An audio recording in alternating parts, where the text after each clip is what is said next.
স্কুলে গেলে তো তোর এই মাথাটাকে কাজে লাগাতে পারতিস, তাই না? তখন হিরো বলে, স্কুলে আমাকে কি শিখাবে? যেগুলো আমি আগেই শিখে ফেলেছি সেগুলো, ওগুলো শিখতে আমার ভালো লাগে না। তখন তার ভাই বলে, চল আজকে আমি তোকে আমার ল্যাব ঘুরিয়ে দেখাবো। এরপর সে তার ভাইয়ের সাথে ল্যাবের উদ্দেশ্যে রওনা হয়। আসলে তার ভাই একটা রোবোটিক্স ল্যাবে গবেষণা করত। হিরোর ভাই টাডাশি তার বন্ধুদের সাথে হিরোকে পরিচয় করিয়ে দেয়। সবাই ওখানে নতুন নতুন এক একটা আবিষ্কার করছে। হিরো এগুলো দেখে অনেক বেশি অবাক হয়ে যায়। তারপর সে তার ভাইকে জিজ্ঞেস করে, তুমি কি আবিষ্কার করেছো ভাইয়া? টাডাশি তখন হিরোকে তার রুমে নিয়ে যায়। হিরোর হাতে একটা স্কচ টেপ লাগিয়ে সেটা টান দিয়ে উঠিয়ে ফেলে। আর তখন সে আউস বলে শব্দ করে। শব্দ শুনে সেখানে সাদা রঙের একটা রোবট চলে আসে। রোবটটি এসে বলে, হাই, আমি বেইম্যাক্স। আমি তোমার পার্সোনাল ডাক্তার, মানে হচ্ছে মেডিকেল ট্রিটমেন্ট দিবে এমন ধরনের রোবট আর কি।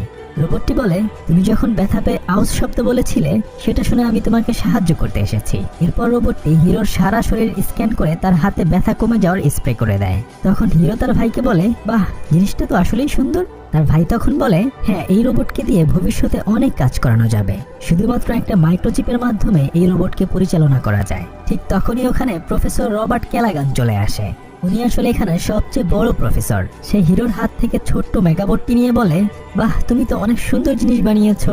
তুমি কি আমাদের এখানে ভর্তি হতে চাও? তখন তার ভাই এসে বলে, না, সে তো একজন রোবট ফাইটার হতে চায়। প্রফেসর ক্যালাগান বলে, দেখো হিরো, তুমি চাইলে তোমার মেধা দিয়ে এই রোবটকে মানুষের অনেক কাজে ব্যবহার করতে পারবে। বাড়িতে ফিরে হিরো তার ভাইকে বলে, যেভাবেই হোক আমি ওখানে চান্স পেতে চাই ভাইয়া। ওই জন্য আমাকে কি কি করতে হবে বলো। টাডাশি তখন বলে, তোমাকে এমন কিছু আবিষ্কার করে নিয়ে যেতে হবে যা সবাইকে অবাক করে দেবে।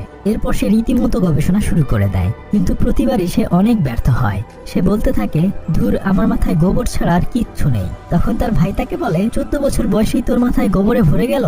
হিরো তখন বলে, হইছে ভাইয়া, তুমি আর আমার সাথে মজা করো না তো। একটু পরে তার ভাই এসে হিরোকে কাঁধে তুলে উল্টা করে ঝাঁকাতে শুরু করে। হিরো তখন বলে, ভাইয়া কি করছো এগুলো তুমি? আর ভাই বলে, দেখি ঝাঁকি ঝুঁকি দিয়ে তোর মাথা থেকে একটু বুদ্ধি বের করা যায় কিনা। তবে হিরো যখন উল্টো হয়েছিল ঠিক তখনই তার মাথায় একটা নতুন আইডিয়া চলে আসে। এরপর সে পুরো দমে নতুন কিছু আবিষ্কার করার জন্য কাজ শুরু করে দেয়। একদিন তারা সবাই সেই প্রদর্শনীতে চলে আসে। অনেকেই অনেক ধরনের নতুন নতুন জিনিস আবিষ্কার করেছে এবং সেগুলো সবাইকে তারা দেখাচ্ছে। একটু পরে হিরোর সিরিয়াল আসে তার আবিষ্কার দেখানোর জন্য, কিন্তু সে একটু নার্ভাস থাকে। তখন তার ভাই বলে, আরে তুমি চিন্তা করো না, সবকিছু ঠিকঠাক হবে।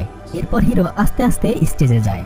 সে মাথায় একটা ট্রান্সমিটার লাগিয়ে পকেট থেকে ছোট্ট একটা চুম্বকের টুকরোর মতো জিনিস বের করে। আসলে এটা একটা মাইক্রোবট। এরপর অনেক বড় একটা নিঃশ্বাস নিয়ে সে তার মাইক্রোবট সম্পর্কে সবাইকে বলতে থাকে। এই মাইক্রোবটের টুকরোগুলো যেখানেই থাকুক না কেন, ট্রান্সমিটারের মাধ্যমে তাদেরকে একত্র করা যায়। শুধু তাই নয়, আমরা যেমন কল্পনা করব ঠিক তেমন জিনিস এই মাইক্রোবটের মাধ্যমে বানানো যাবে।